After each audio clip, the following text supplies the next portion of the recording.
नमस्कार साथियों, मैं संजय नामदेव। स्वागत है आपका हमारे चैनल पर। आज हम पढ़ने जा रहे हैं प्रश्न बैंक सामाजिक विज्ञान कक्षा 9वीं, भारत और समकालीन विश्व अर्थात इतिहास और फ्रांसीसी क्रांति। हमारा आज का चैप्टर है पहला वाला। और साथ ही मैं आपको बता दूं कि यदि आप चैनल पर नए हैं तो हमारे चैनल को लाइक कीजिए, सब्सक्राइब कीजिए और वीडियो पसंद आते हैं तो दोस्तों के साथ शेयर कीजिए। इसके पहले भागों में हमने भूगोल के सभी पाठों को समझा, पढ़ा और उनके वीडियो आपको हमारे चैनल की प्लेलिस्ट में मिल जाएंगे। यहाँ तक कि आपको हिंदी, गणित, संस्कृत और विज्ञान सभी विषय के वीडियो वहाँ पे आपको मिलेंगे कक्षा 9वीं के। और प्रश्न बैंक के सभी प्रश्नों को उसमें आपको हल करवाया गया है। यदि आपको पढ़ाई करना है हमारे चैनल पर आकर के तो आप ज़रूर देखें। फ्रांसीसी क्रांति में दार्शनिकों को क्या योगदान है वो लिखना है। तो यहाँ पहला जो प्रश्न हमारा है इसकी बात हम कर लेते हैं। हमारा ये जो पार्ट 4 नंबर का और यहाँ से 4 नंबर के ही एक प्रश्न पूछा जाना है, इसलिए यहाँ पर डायरेक्ट ऑब्जेक्टिव ना होकर के प्रश्न दिए गए हैं। तो फ्रांस की क्रांति को प्रभावित करने वाले प्रमुख दार्शनिक वोल्टेयर, रूसो और मॉन्टेस्क्यू थे। अब रूसो की बात करें तो रूसो उस युग के महान लेखक थे। वह समाज का संगठन नवीन ढंग से करना चाहता था। उसने ही सर्वप्रथम लोक प्रभुत्व तथा लोकतंत्र का समर्थन जोरदार शब्दों में किया। उसका कथन था, मानव इस दुनिया में स्वतंत्र उत्पन्न हुआ है परंतु वह जंजीरों से जकड़ा हुआ है। एक अन्य स्थल पर कहा कि कोई भी राजनीतिक पद्धति जो जनता के सहयोग पर आधारित न हो सफल नहीं हो सकती। उन्होंने सामाजिक समझौते के आधार सिद्धांत का प्रतिपादन बड़े शक्तिशाली ढंग से किया। वह व्यक्तिगत स्वतंत्रता और समानता का भी समर्थन करता था। रूसो के विचारों ने फ्रांस की जनता को अत्यधिक प्रभावित किया। उसके बाद में दूसरे हमारे हैं मॉन्टेस्क्यू। मॉन्टेस्क्यू ने the spirit of the lease नामक रचना की में सरकार के अंदर विधायिका, कार्यपालिका, न्यायपालिका के बीच सत्ता विभाजन की बात कही। जब संयुक्त राज्य अमेरिका में 13 उपनिवेशों ने ब्रिटेन से खुद को आज़ाद घोषित कर दिया तो वहाँ इसी मॉडल की सरकार बनी। फ्रांस के राजनीतिक चिंतकों के लिए अमेरिकी संविधान और उसमें दी गई व्यक्तिगत अधिकारों की गारंटी प्रेरणा का एक महत्वपूर्ण स्रोत थी। अगला प्रश्न है, 18वीं सदी में फ्रांसीसी समाज के तीनों ट्रस्ट के बारे में लिखिए। तो अब हम देखते हैं 18वीं सदी के फ्रांसीसी समाज के तीनों ट्रस्ट में बांधा गया था और केवल तीसरे ट्रस्ट के लोग ही कर अदा करते थे। प्रथम स्टेटस में पादरी वर्ग, द्वितीय में कुलीन वर्ग और तृतीय स्टेटस में जनसाधारण लोग आते थे। प्रथम 2 स्टेटस कुलीन व पादरी लोग के वर्ग के लोगों को कुछ विशेषाधिकार जन्मता प्राप्त थे। इनमें सबसे महत्वपूर्ण विशेषाधिकार था राज्य को दिए जाने वाले करों में छूट। कुलीन वर्ग किसानों से सामंती कर वसूल करता था। किसान अपने स्वामी की सेवा, स्वामी के घर एवं खेतों में काम करना, सैन्य सेवाएं देना आदि कार्य करने के लिए बाधित थे। चर्च भी किसानों के करों का एक हिस्सा टाइट धार्मिक कर के रूप में वसूल करता था। तीसरे वर्ग के तमाम लोगों को सरकार को तो कर चुकाना ही होता था। इन करों को टाइल, प्रत्यक्ष और अनेक अप्रत्यक्ष कर भी शामिल थे। इस प्रकार राज्य के वित्तीय कामकाज का सारा बोझ करों के माध्यम से जनता वहन करती थी। फ्रांस में दास प्रथा का उन्मूलन कैसे हुआ समझाइए। सन 1794 के कन्वेंशन ने फ्रांसीसी उपनिवेशियों में सभी दासों की मुक्ति का कानून पारित किया। यह कानून एक छोटी सी अवधि तक ही लागू रहा। 10 वर्ष बाद नेपोलियन ने दास प्रथा पुनः शुरू कर दी।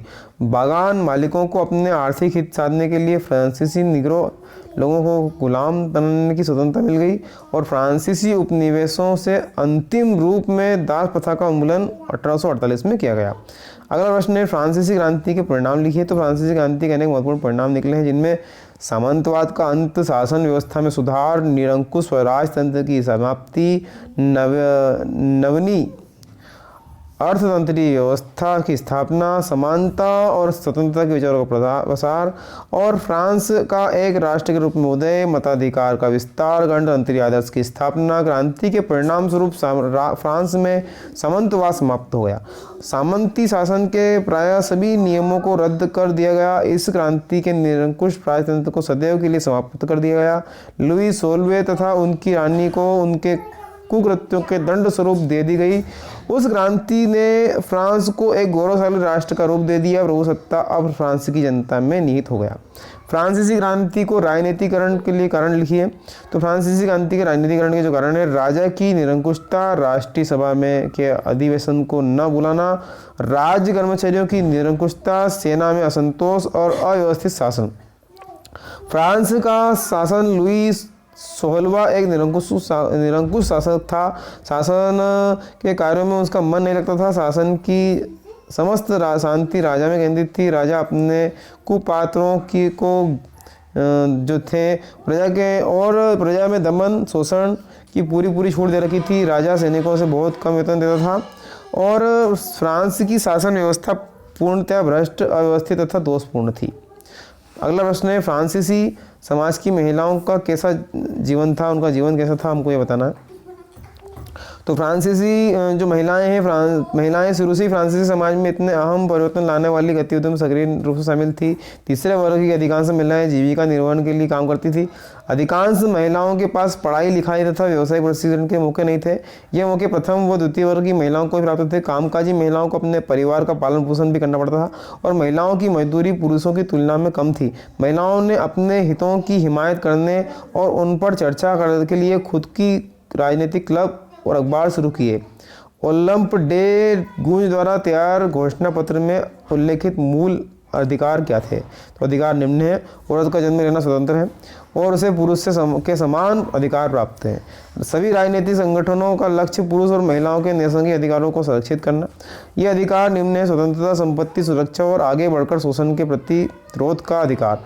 समग्र संप्रभुता का स्रोत राष्ट्र में ही निहित है, जो पुरुषों एवं महिलाओं के संघ के अतिरिक्त कुछ नहीं। कानून इस सामान्य इच्छा इसकी अभिव्यक्ति होना चाहिए। सभी महिला पुरुष नागरिक अपनी स्वयोग्यता प्रतिभा के बल पर समान रूप से एवं बिना किसी भेदभाव के हर तरह के सम्मान व सार्वजनिक पद के हकदार थे और कोई भी महिला अपवाद नहीं है। यह विधि सम्मत प्रक्रिया द्वारा अपराधी ठहराई जा सकता है। महिलाएं भी कठोर कानून का पालन करने के लिए बाध्य हैं। इसके बाद में हम चलें, अगला प्रश्न हमारा, वाटरलू के युद्ध का वर्णन कीजिए।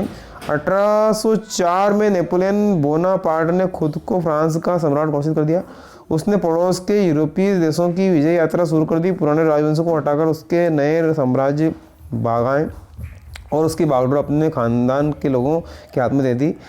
उसने निजी संपत्ति की सुरक्षा के लिए कानून बनाए। दशमलव पद्धति पर आधारित नाप तोल की एक समान प्रणाली चलाई। शुरू में बहुत सारे लोगों को नेपोलियन मुक्तिदाता लगता था और उसने जनता को स्वतंत्र दिलाने की उम्मीद थी, पर जल्दी उसकी सेनाओं को लोगों हमलावर मानने लगे। आखिरकार 1815 में वाटरलू में उसकी हार हुई।